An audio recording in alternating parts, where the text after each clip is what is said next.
welcome to the Crossroads. I'm your host, Angela Rajnigandha. So, today I wanted to talk about how I like to prepare for the colder and darker months ahead. And this was actually an episode that I intended to put out just before Samhain, but life just got crazy and it didn't happen. But so here in the Midwest where I am, winters can be especially harsh and brutal, and they do take some preparation. And I used to hate winter. I absolutely used to hate it, just everything about it. But once I started embracing its kind of quiet and hermit-like energy, that's when I began to actually enjoy it. And I even start looking forward to it now. Just the kind of the cozying up, and it's that excuse to not go out, not be running all over the place, and to just stay home more and kind of hunker down for the season. As soon as it starts getting cold outside, I head straight to the kitchen. I love cooking warm comfort meals in the winter, like soups and stews and roasts, or any kind of slow cook meal that sits and simmers all day long, and just how it fills the house with those comforting smells of that hot meal.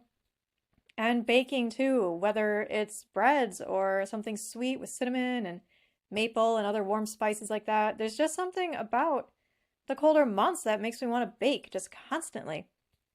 And I'll often take those slow cooked meals like the soups and stews and sauces, and I'll freeze them so that I have them ready all winter long. And I'll also freeze fruits and vegetables and herbs, those things that were abundant at the end of summertime.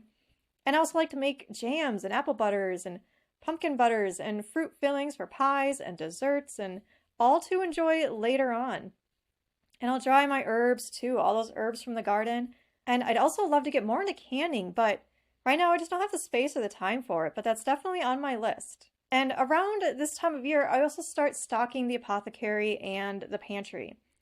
I like to be prepared for anything, especially sickness. I don't want to have to run out to the store anytime someone isn't feeling well. I want to be prepared. So I'll make sure that my apothecary is stocked with like immune boosting herbs and natural remedies and comforts, things like echinacea and rose hips and hibiscus. And I've already made a big batch of elderberry syrup and kind of a honey based homemade cough syrup that I like to use.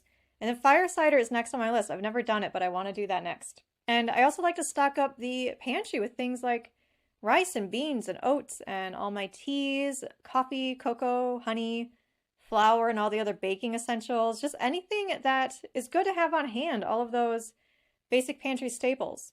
And before I really settle in for the winter, I always have to deep clean my house. I don't want to kind of nest down in a cluttered or dirty space. So I sweep and I mop and I dust and I wash all the windows and all the mirrors. And once everything's clean, then I can organize. I go through all the drawers and all the cupboards and all the closets, and I donate what I can or throw out what I need to, and just clear away all the clutter that's taking up unnecessary space and energy. And after that, I'll do an energetic clearing of the whole house.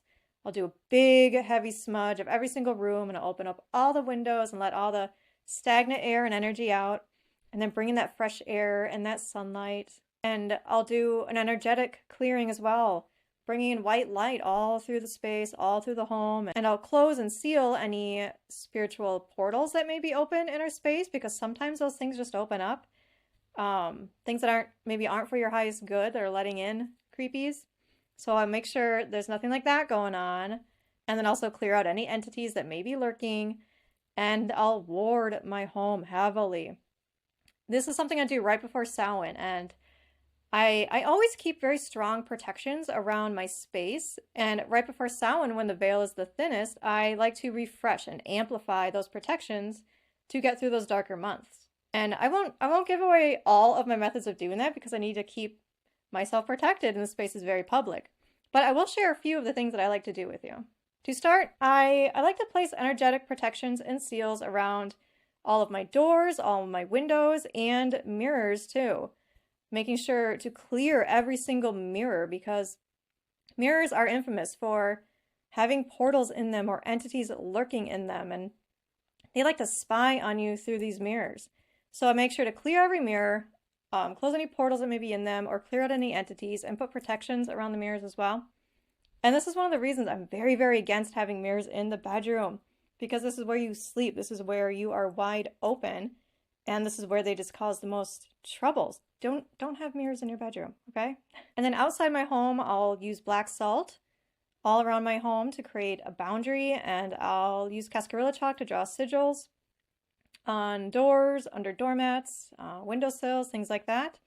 And then inside the home, I like to place salt on the inside of the windowsills, the bottoms of the doors, and then also in the four corners of the home. And this creates an energetic protection around the home, a barrier, as well as another layer inside of the home that acts as a purifier. And then I also like to amp up the sleep protections. I like to keep shungite and obsidian and rose quartz next to my bed to help protect me as I sleep. And I also revisit my nightly prayers to see if there's anything I need to add or rework. And like my nightly prayers, they're probably not your typical prayers. It's just the intentions I set for sleep. I ask my guides to come in and protect me as I sleep. And then once I kind of have those protections in place, as well as a few others I won't mention here, I like to do a massive crystal grid protection spell. And here I'll call in my guides and my team to help me really amp up and recharge the energetic protections that I keep around my home. And then I'll also do like physical, practical things like checking the security system, checking the cameras to make sure everything is running well. And then once my home is clean and clear and well protected, that's when I can really settle in. And I'll make it as cozy as possible for the colder months with soft lighting and using lamps instead of the harsh overhead lights and or even twinkle lights. And I'll pull out the thick blankets and the fuzzy socks and the comfy robes and things like that. And I don't have a fireplace anymore. I used to and I love that, but I just don't have one anymore. So I'll bring out the candles to add that warmth and that ambiance.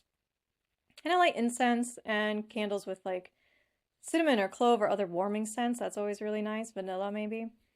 And just anything that feels warm and comforting and cocooning, because there's something about that just helps you get through those colder months. It helps you to really settle in, go within, and embrace what the darker months have to offer. It's all about kind of creating a space where, at least where I can rest and heal and recharge. And now those darker months are, well, they're sacred to me. And it's a time to retreat inward and nurture my home and my body and my spirit. And so, if you haven't started your own winter prep yet, maybe this is your reminder to kind of slow down and get cozy and tend to your space and your energy. And with that, I want to thank you for joining me here on the Crossroads, and I'll see you next time.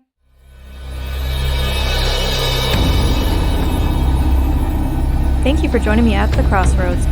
Visit me at arcanapothecary.com and connect on Facebook, Instagram, and TikTok. Don't forget to like, share, and subscribe so we can continue this journey together. This podcast is for informational and entertainment purposes only and not professional advice. Remember, there's a time for love and light, and there's a time for raising hell. Until next time, I'll meet you at the Crossroads.